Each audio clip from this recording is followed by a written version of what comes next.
Саламатсыздар ма, құрметті студенттер? Бүгін біздің маркетинг пәнінің екінші тақырыбы маркетингтік зерттеулер.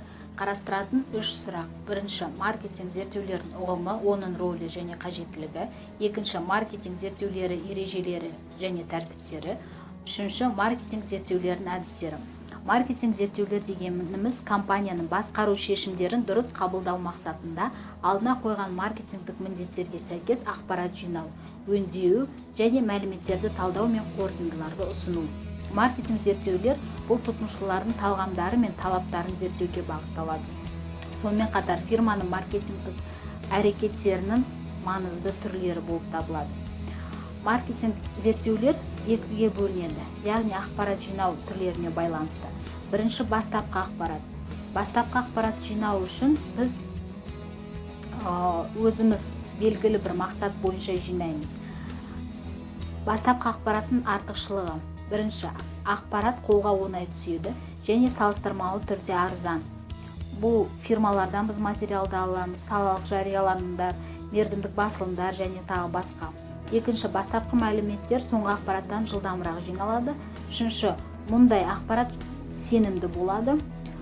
Ал кемшілігіне келетін болсақ, бастапқы ақпарат ескі болуы мүмкін, өйткені ол басқа мақсат үшін жиналған. Екінші, ақпарат жалпы сипатта болғандықтан жүргізіліп отырған зерттеулер мақсатына мүлде сәйкес келмеуі мүмкін. Бастапқы ақпарат негізінде жүргізілетін зерттеулер кабинеттік деп аталады. Бастапқы ақпарат фирманың ішкі құжаттамаларында және сыртқы ақпарат көздерінде болады. Фирманың ішкі құжаттамаларына пайда туралы есептер, бухгалтериялық, қаржы қызмет есеп берулері, баланстар болуы мүмкін. Ал сыртқы ақпарат көздері ол мемлекеттік мекемелердің басылымдары, статистикалық анықтамалар, газеттер, журналдар, кітаптар, жарнама агенттіктерінің есеп берулері деген сияқты. Бірақ бұл мәліметтерін байқап талдау керек, себебі олар әртүрлі мақсаттар мен әртүрлі жағдайларға жиналғандығын ескеруіміз керек. Егер зерттеуші өзіне қажетті ақпаратты сыртқы көздерден таба алмаса, онда олар соңғы ақпаратқа жүгінеді.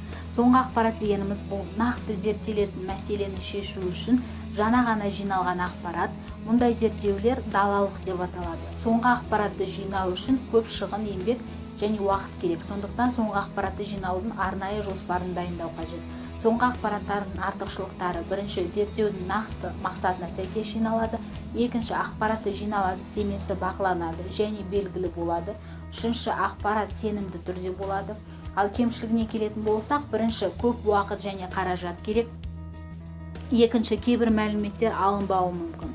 Бастапқы және соңғы ақпараттарды кешенді пайдалану керектігін атап өту керек. Сонымен қатар, маркетинг зерттеулер процесіне келетін болсақ, ол 5 кезеңнен тұрады. Бірінші, зерттеудің мәселесі мен мақсаты анықталады. Екінші, зерттеу жоспарын құрамыз. Үшінші, ақпарат жинаймыз. Төртінші, жиналған ақпаратты талдаймыз. Бесінші, зерттеу қорытындыларды есеп ретінде ұсынамыз. Маркетингтік зерттеулердің бірінші кезеңінде оны әзірлеу талаптарын қалыптастырамыз. Екінші кезеңде маркетинг жоспарын құрамыз. Ал үшінші кезеңіне келетін болсақ, ақпарат алу көздері анықталады.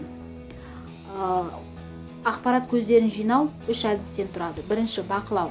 Бұл таңдап алынған адамдар тобының әрекеттерін немесе болып жатқан жағдайларды бақылау жолымен соңғы ақпаратты жинайтын бір әдіс болып табылады. Мысалы, біз дүкенде, көшеде зертханалық бір зерттеу жүргіземіз.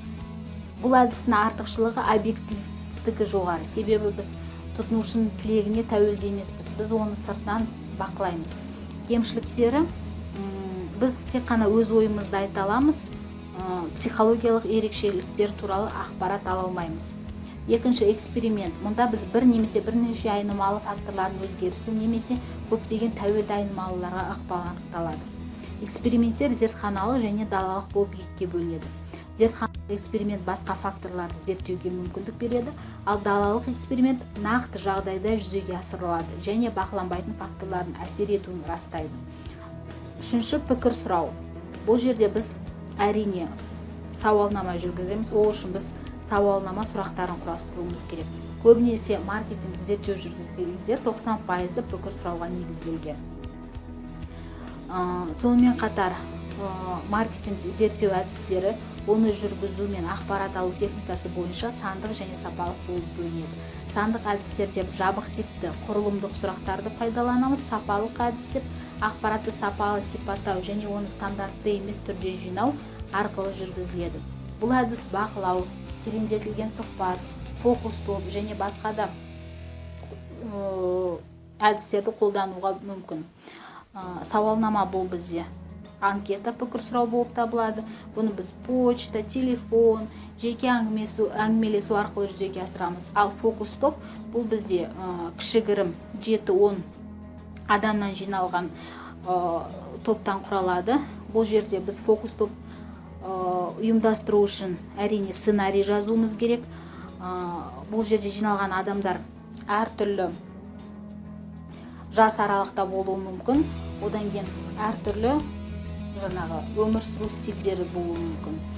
Енді зерттеудің панельдік әдісіне келетін болсақ, бұл бізде бірдей уақыт аралығында нақты бір топтан қайталап жинайтын мәлімет. Панельдік зерттеудің белгілері: бірінші, зерттеу пәні, тақырыбы; екінші, мәліметтерді жинау бірдей уақыт аралығында қайталанады; үшінші, зерттеу объектілері тұрақты болады. Сонымен бұл әдіс бойынша зерттеушінің бұрынғы нәтижелері жаңа алынған мәліметтермен салыстырылады да одан кейін өзіне бір белгілі есеп ретінде көрсетіледі. Сонымен осы тақырып бойынша қорытындыласақ, маркетинг зерттеулер дегеніміз белгілі бір мәселе бойынша жиналатын ақпараттар, жиналатын бір қорытынды есеп. Біз Қазақстан нарығында маркетинг зерттеулер өткізу үшін көбінесе сауалнама мен фокус топтарды, одан кейін қараулау деген әдістерді қолданамыз. Осымен тақырыбымыз аяқталды. Назарларыңызға рахмет.